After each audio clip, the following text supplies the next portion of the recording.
بسم الله الرحمن الرحیم. لکه څنګه چې تاسو ته معلومه ده چې ډاکټر مبارک علي چې دی دا ډیر زیات مستحق سړی دی، ډیر زیات کار یې کړی دی، مترقي کار یې کړی دی یا پروګریسیو کار یې کړی دی.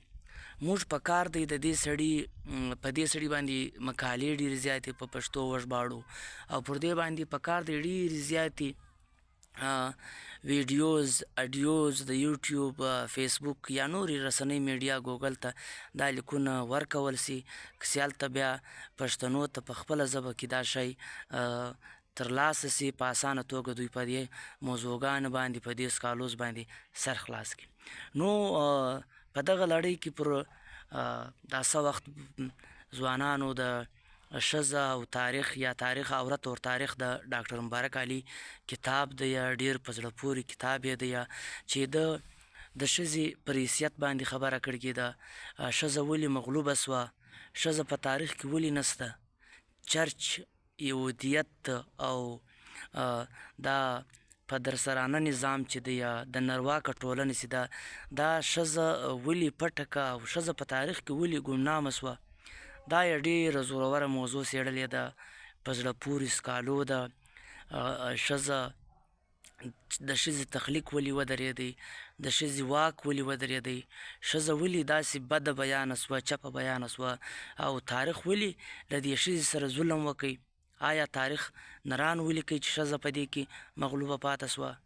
مذهبونو د ښځې سره څه وکړل، رواجونو د ښځې سره څه وکړل، جنګونه سړو راړو او ښځه پر امن وه، ښځې جنګ نه غوښتی. آیا دا وجه وه چې دا ښځه چې ده مکمله پاته سوه؟ زموږ محترم مجید قرار وایي چې ښځې راوړو امنیت دغې نړۍ ته، سړو څه وکړل، سړو جنګونه راوړو. نو تاریخ ګرد د جنګ دی، د جبر دی، د ظلم دی. څوک چې جنګ کوي، څوک چې بدامني خوروي، چا چې قبضې کړي دي، آیا دا په دې وجه باندې ښځه مغلوبه سوه چې ښځه امن غوښتی، ښځې ژوند غوښتی؟ تاریخ او عورت یا تاریخ او ښځه د دې په معاشره کې په ارتقا کې ډیر زیات رول دی. ټوله معاشره چې ده دا د ښځې بغیر هیڅ نه ده. ښځه او نر چې دي هغه دواړه د ټولنې برخه دي. دا د یوې ګاډۍ پهیې دي، ټایرونه دي.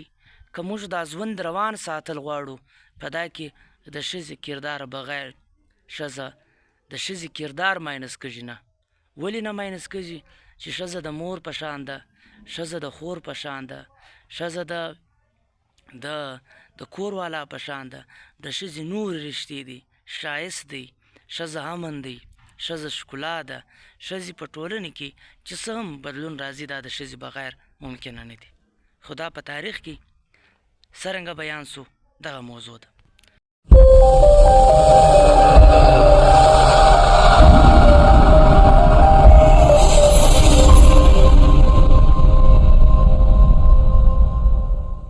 ډاکټر مبارک علي وایي چې تاریخ نر لیکلی دی. تر ټولو لویه المیه دا ده چې تاریخ نر لیکلی دی، او چې نر لیکلی دی په دا کې ښځه مکمله مغلوبه ساتلې ده. چې ښځه مغلوبه پاته سوې ده، نو ښځې ته هغه حق نه دی ورکول سوی کوم چې ښځې په تاریخ کې ادا کړی دی، یا د ښځې کوم کردار دی هغه صحیح طرح نه دی بیان سوی. لکه ډیر وختې د یونان د مخه څخه د ښځو واک وي، لکه اوس نرواکه ټولنه ده، اوس پیټریکل سوسایټي ده، پیټریاریکل سوسایټي ده. نو هغه ټیم د نرانو یا د ښځو واک وي. دغسې کې په تخلیق کې ښځو کار کړی دی، دا مکمل نظر اندازه سوی دی. ډاکټر مبارک علي لیکي چې یورپ چې کله تر ډیره پورې د ښځې حق تسلیم کړي، خو اوس هم ښځې ته هغه حق نه دی ورکول سوی کوم چې د ښځې رایټ دی، کوم چې ښځه مستحقه ده، کوم چې ښځه په تاریخ کې کوم رول ادا کړی دی، یا ښځه کوم بنیادي حقوقو حیثیت لري. په مشرق کې خو ګرڅه نسته، په مشرق کې خو د جمود کیسه ښکاره ده، ولاړه ده. یورپ هم هغه حیثیت نه دی ورکړی، یا هغه قدر یې نه دی ورکړی کوم چې په کار ده. جرمن یوه تاریخدانه ده، هغه وایي د نرانو چې د ښځو په حواله تاریخ لیکلی دی دا ټول دروغ لیکلی دی. نر د ښځې په دغه څه پوهېږي، په تخلیق باندې. د نر په د ښځې په تخلیق کو ښځه خپله پوهېږي. تاریخ که ښځې لیکلی وای همدارنګه به نه و لکه دا نرانو چې لیکلی دی. دې جرمن ښځې مکمل دا ویلی دي چې دا څه یې لیکلي دي هم ټول نرانو دروغ لیکلي دي.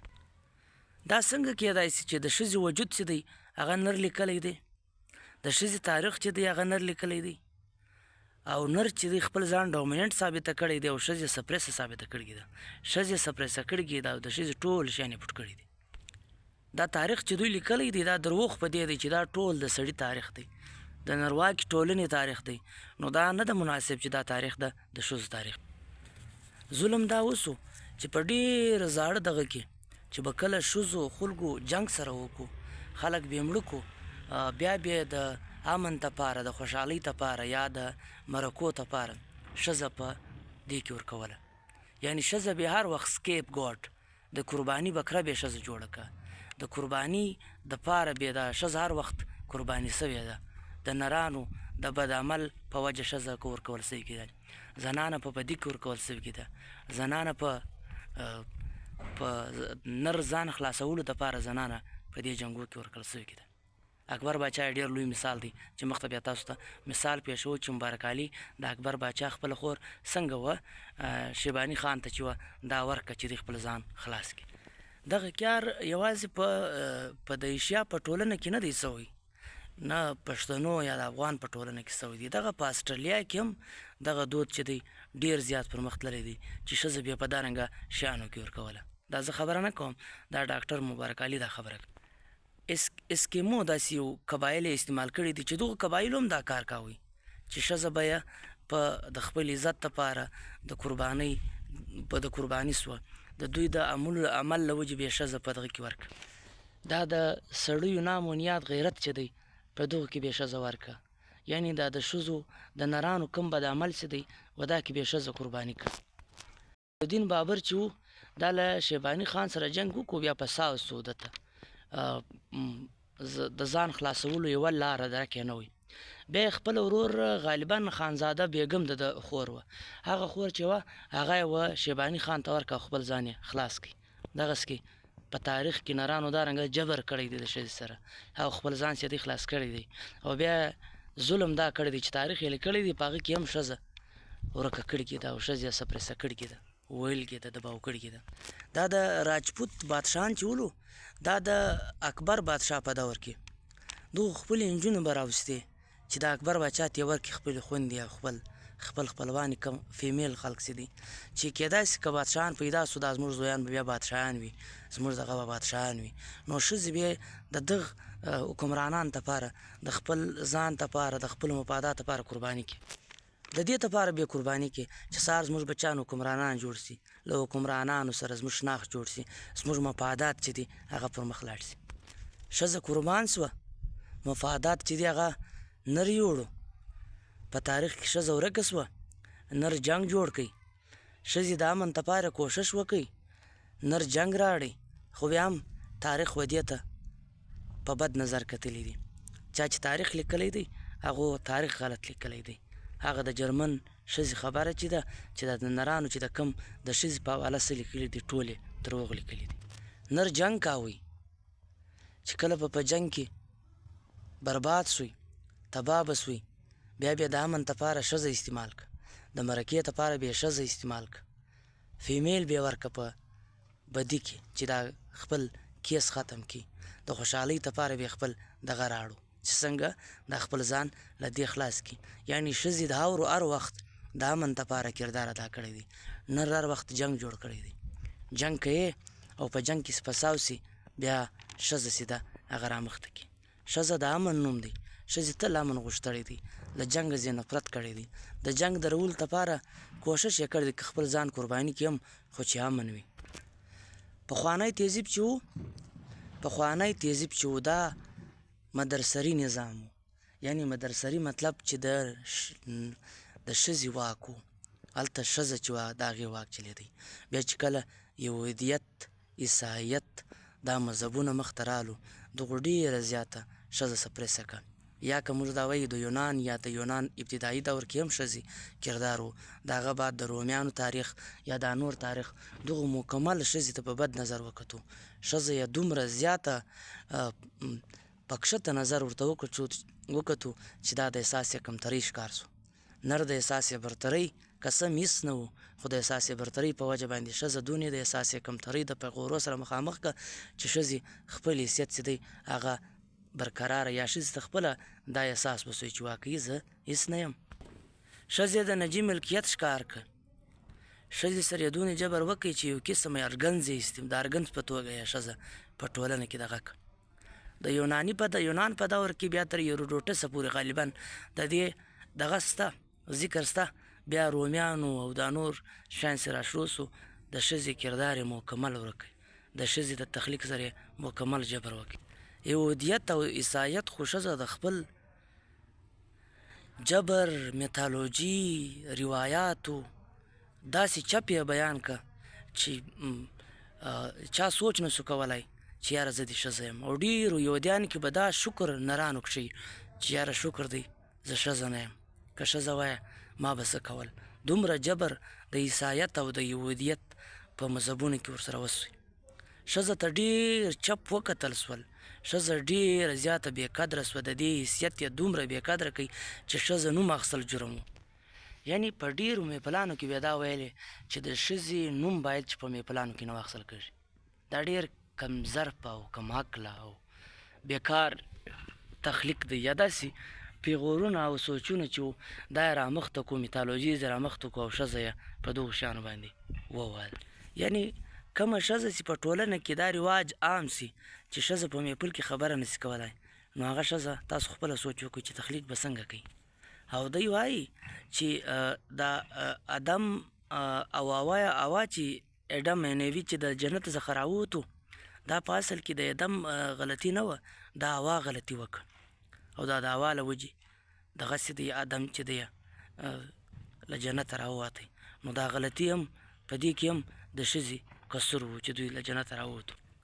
یوازې دغه نه، یهودیت او عیسایت ښځې ته ډېر چپ رپ نومونه ورکول، داسې نومونه یې ورکول چې هغه بیخي عقل په ساینسي دور کې یا په جدید دور کې یا په دې 21مه صدۍ کې هېڅ عقل نه مني.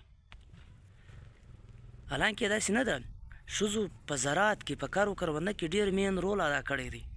ډاکټر مبارک علي وایي چې دا جړي بوټي چې موږ ورته یایو که نه، پښتو کې داسې سپیسیفیک ټکی دغه بوټي چې دی له بوټي څخه دوایي جوړول، دغه په ښځو په دې کې ډېر کار ادا کړی دی. دا د طب په فیلډ کې په دې په ریل کې ډېر ښځه ډېره زیاته دغه اوسېدلې ده، تخلیق یې په دې ځان کړی، دوایان یې جوړې کړي دي.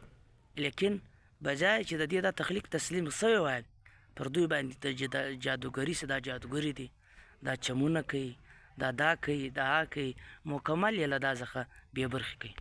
مهابارت چې د هندوانو د هندویزم کتاب دی، په هغه کې هم دا ویل سوي دي چې یو وخت داسې و چې مدرسري نظام و، د ښځو واک و لکه اوس د نرانو واک دی. ښځه داسې نه ده اوسېدلې، ښځه په تاریخ کې خپل مقام لري او خپل رول یې شته. د آرینزو په ابتدایي دور کې دا ډېر زیات واضح دی، څرګند دی چې ښځې به د نر سره په کار و کروندې کې کار کوي. هر کار چې به نر کوي، ښځه به وژه پر وژه ورسره ولاړه وه. بیا چې څومره هم مخته راځي له دې سره جبر سوی دی، لکه د خلافت عثمانیه 58 امپایر کې ښځه غلامه وګڼېده، ښځه دغه سوه، د خلکو مینځه به سوه، او دا مینځه به د نرانو او د زورورو په کورو کې به حیثیت یې کینځه یا مینځه داسې ټکی ورته کارېدی. د ښځې فرض خالي دا دی چې دا د میړه خدمت وکړي، دا خاموشه کښېني، دا خبرې نه وکړي، دا تنقید نه وکړي، چې دا څومره پټه خوله یي، په دې کې د دې قدر دی، د دې عزت دی. دغسې کې د یونان د ابتدایي دور بعد ښځه ورکېږي. په رومي دور کې، د روم په دور کې ښځې سره ډېر بد چلن کېږي. په یهودیت کې، په عیسایت کې ښځه مکمله ویل کېږي.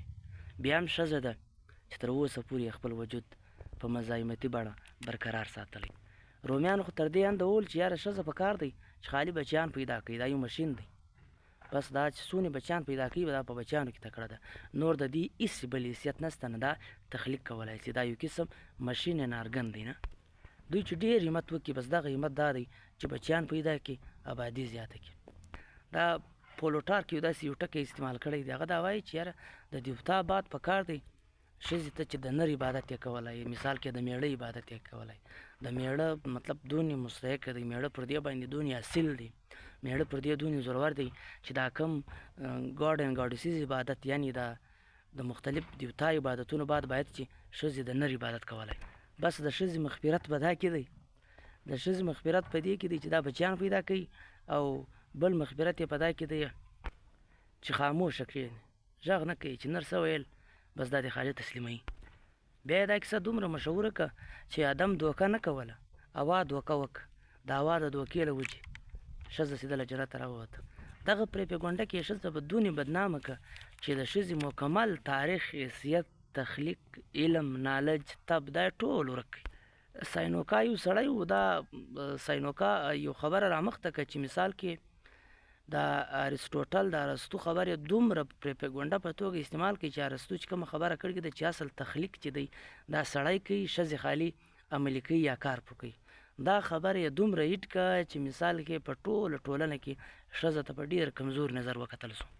چرچ تر دې انده وویل چې باید چې نر سیده دوی ماشومان وي، بس چې دوی لږ په ښه او بد پوهېږي په کار دی نر او ښځه زله جلا کړي، هسې نه وي چې دا نر دا د ښځې خویونه واخلي بیا خراب سي چپ سي. لہذا ښځه او نر پر وخت سره جلا کوئ. ښځه ډېر کمزوری ذات دی، دا ماشوم چې دی نر چې دی نرواکه ښځه نر ډېر اصیل دی، ډېر سپریم دی، لہذا بیل یې وساته تاسو یو له بله. د ښځې کار یې دا وسپارئ چې مثال کې دا خالي کپړې پرې مینځلی سي، دا خالي کانه پخولی سي، یا بل د کور دننه کار چې دی دا کولی سي. ولې د ښځې حیثیت په دې هم ختم سوی چې ټول پیغمبران فلاسفران دا دغه چې دی دا نران اوسېدل، لہذا ښځه هېڅ هم نه ده. تر دې اندې جبر ورسره وکړئ چې یاره دا میکپ چې دی دا په دا اوس وختو کې 100 کاله مخکې چې میکپ چې دی د رنسانس نه مخه میکپ لګول هم دا د ګناه، ته ګناه کوې، ته به صفایي نه کوې. که د صفایي وکړه دا نر تا ته ګوري بیا خوند ورکوي او بیا له ښځې نر زه ګناه کوي، لہذا د ګناه حقداره ته یې. په دې وجه باندې به ښځې غریبانې تر ډېره پورې چې وې هغه صفایي هم نه کوله د نر د دې مردانیت د دې وحشت ته وجې. لکه مخکې چې ما تا ته وویل ښځه چې د په زراعت کې ډېر زیات کردار ادا کړی دی، خو بدبختانه پر دې باندې دا الزام لګېدلی چې دا جادوګره ده، دې د جړي بوټي له بوټي څخه دا دوایانې ګولیانې جوړ کړي دي، بیا د جادوګري الزام پر لګېدلی دی. داسې په یهودیت کې ډېر میتالوجیز دروغ کانۍ دي، دروغ کیسې دي، لکه موږ چې دا کیسې کوو نه، دا شیان پر دې وتړل سو چې د دې څنګه دا له خپله تاریخه له خپله ځانه د خپل طاقته نه خبره وساتي. پانسه یې که ویې ویله په چرچ کې په یهودیت کې مثال کې د ټولنې بوګسیت ښکار سوه. دا دومره زیات جبر له دې ښځې سره په تاریخ کې سوی دی چې د ښځې هغه تخلیق یې وروزلی دی، او بیا هم نر تاریخ لیکلی دی چې ښځه ډېره کمزور کې پاتې سوې ده. نو ځکه خو مبارک علي دغه تنقید کړی دی چې دا تاریخ باید له سره ولیکل کېږي، او دا سم پر اکول بنیاد و، په هغې ډسکریمینیشن نه وي، د صنف ډسکریمینیشن نه وي چې موږ په انګریزي کې جنډر ډسکریمینیشن ورته وایي. د هندوستان کم تهذیب چې دی په دا کې ښځه سوه پر درسنۍ واک، دا دیوتا په دا د هندوستان په تهذیب کې دا دیوتا چې و یا دغه چې و ښځه به ډېره ښایسته وه، او واک به هم د ښځې و چې کوم سړی چې دی یا واده کوي له چا سره واده. دا د هندوستان په تهذیب کې که به د ښځې واده نه کېدی یا بې بچی نه کېدی، دې ته دا اختیار هم و چې دا له بل چا سره لاړه سي واده وکړي. دا سیتا پر دې د دې کیسه ډېره زیاته مشهوره ده چې هغه جلا وطنه سوه، بیا یو راوړ نومېدو هغه یوړه، د دې میړه چې و رام پر دې الزام ولګاوه چې ته بدکاري تا کړې ده پلانکا کړې ده، خو دا پر اور تره سوه، او بیا د وفا له وجې د خپلې پاکیزګي له وجې دا راولاړه سوه، ځان یې داسې کوي چې زه بې ګناه یم او ځان یې مړ کوي. د دې دا وفا چې وه د دې دا پاکیزګي څه وه دا ډېره زیاته مشهوره. دا سانبر یو رواج و چې د بادشاه مطلب بادشاه لور چې وه یا شهزادي چې وه هغې چې به واده کاوه، هغې به خلک راوغوښتو، ټول به په کتار کې ودرول، بیا چې به د دې کم یو خوښ وي د هغې په غاړه کې بیا ور واچوئ. د دې زه دا اندازه کېږي چې د هند تهذیب چې دی یا د هندو تهذیب چې دی، هندوستان تهذیب چې دی، په دا کې ښځه پر درسري نظام و، ښځه ډېره پر واک وه، لوی واک یې و. آیین اکبري کې هغه شیان راوړي دي چې کله به نر مړ سو بیا به ښځې خپل ځان د وفادارۍ په توګه سازوي، یا به ښځه بېهوشه سوه یا بیا پر اور تره که، یا به مذهب یا رسم رواج پیغورونو ښځه مجبوره که چې ستا خاوند مړ سوی ته هم باید چې ځان مړه کړې. نو دا ټول دا شیان چې وو دا به ورسره کېدو. بیا مثال کې له هغه تهذیب، هغه یو د هندوستاني تهذیب او بل دغه جبر و. وروسته بیا دا د رنیسانس د نشاط ثانیه په یورپ کې چې کوم چینج راغلی، تبدیلي راغله. ګوټنسبرګ یو سړی و چې هغه پرنټ مشین ایجاد کو. نو بیا په یورپ کې د مشرقي کمپیریټیو لیکې پرتله کې ښځو ته تر ساده پورې دا کم د ومنیزم تحریک چې وچلېدی یا د فیمینیزم تحریک چې وچلېدی، دلته ښځو ته یو څه اختیار میلاو سو په یورپ کې. خو تر ډېره پورې مشرق چې دی هغه چې دی هغه ډېر زیات تر اوسه پورې نه دی توانېدلی. البته بیا که د مغولو بادشاهانو ته وګورې چې نورجهان چې به کم کارونه وکړو، یا د شاهجهان کوروالا یا د جهانګیر کوروالا چې به کم کارونه وکړو، د هغې نسبت به هم د نر سره تړل کېدی. د هغې بهادري چې وه، د هغې خدمات چې وو، هغه به د نر سره نه دخ کېدو. د التمش لور چې وه د کم سلیو ډاینسټي چې ده، رضیه سلطانه، دې نرواکې ټولنې ته شکست ورکوي. دا د نرواکې ټولنې خلاف ډېره کلکه وجنګېده او ډېر زورور نوم یې دی د دې رضیه سلطانه هغه. لیکن هغه هم په مشرق تاریخ کې ډېر زیات په ازادۍ په تېریکو کې، یا په مشرق کې ډېر زیات د ازادۍ د تېریکو د اتلانو. بلکې که زموږ پښتون او افغان وطن کې موږ د کلاسفلا د ژوب سیمه کې وګورو، هندوباغ کې، هلته د بختنامې په نامه باندې چې زموږ په دا سیمه کې هم ښځه چې ده د خپل میراجان سره مبارزه کولی سي، د خپل خاوند سره، او پرنګی مړه کولی سي، سیک مړه کولی سي، او بیا دا ټول دغه کږي. او خان شهید هم په دې کې خپل ذکر کړی دی. داسې په دې شیټک سوسایټي کې هم ښځې سیده کردار کړی دی، خو دا تاریخ ورکړی دی. د ښځې سره ډېر جبر سوی دی، د ښځې سره څومره ظلم سوی دی، تاریخ څه ورسره کړی دی. ډېر زورور مبارک علي بیان کړی دی.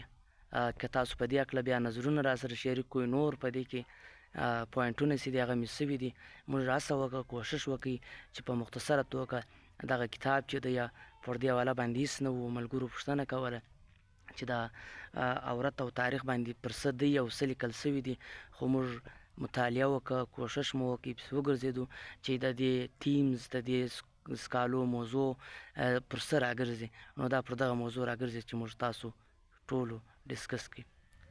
که پر مخ ترقي کول غواړو یا ټولنه پر مخ تګ کول غواړي، نو د ښځې کردار په هېڅ صورت چې دی په یوه سوسایټي کې د میسوپوټیمین سیویلایزیشن راواخې تر اوسه پورې ښځې خپل کردار ادا کړی دی. خو تاریخ جبر ورسره کړی دی، تاریخ ظلم ورسره کړی دی. دا تاریخ په بیا لیکل کېدو ارزي، دا تاریخ ریویو کول ارزي، پر دې نظرثاني کول ارزي، او د ښځې حقیقي فطرت چې کوم صلاحیتونه ورکړي دي هغه راڅرګنده کول مهم دي. بلاله دومره په مخه مو ښه خوشحاله اوسئ.